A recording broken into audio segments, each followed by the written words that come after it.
có tuôn cả gió lâu to sim lê qua băng hiên trì không nhớ số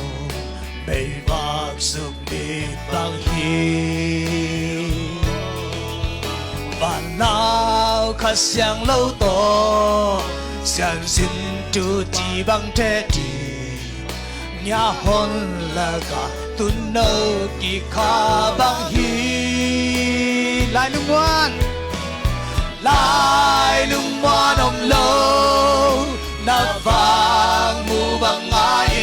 nào bằng cả hồng sao về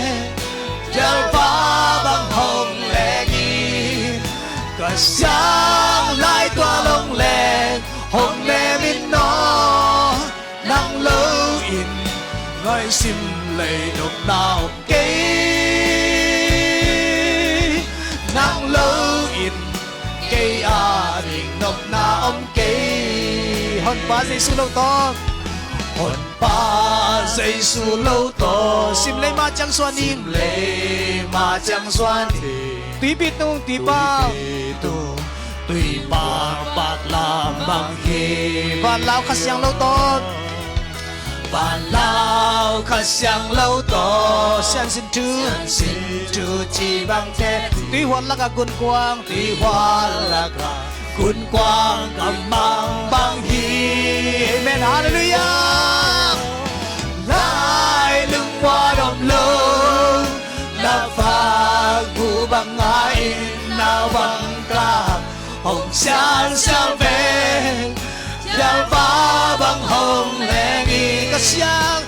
sáng lại tỏa đồng lệ hồng lệ min nó nắng lâu in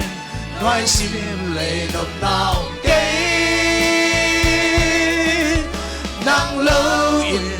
cây à đình độc nào cây solo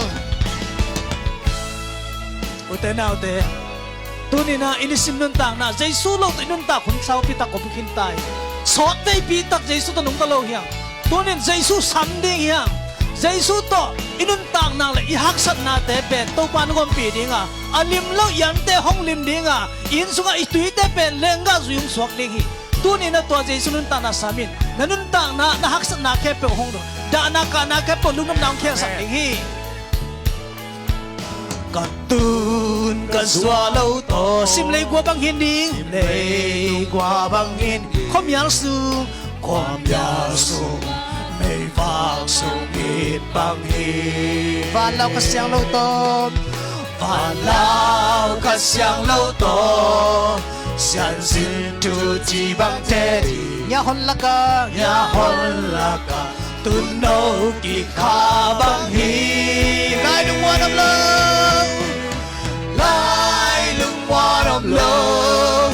na vàng mù bằng ai nào bằng cả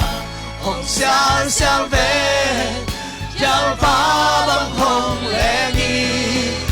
cả sáng lại tỏa lòng lệ hồng lệ min nó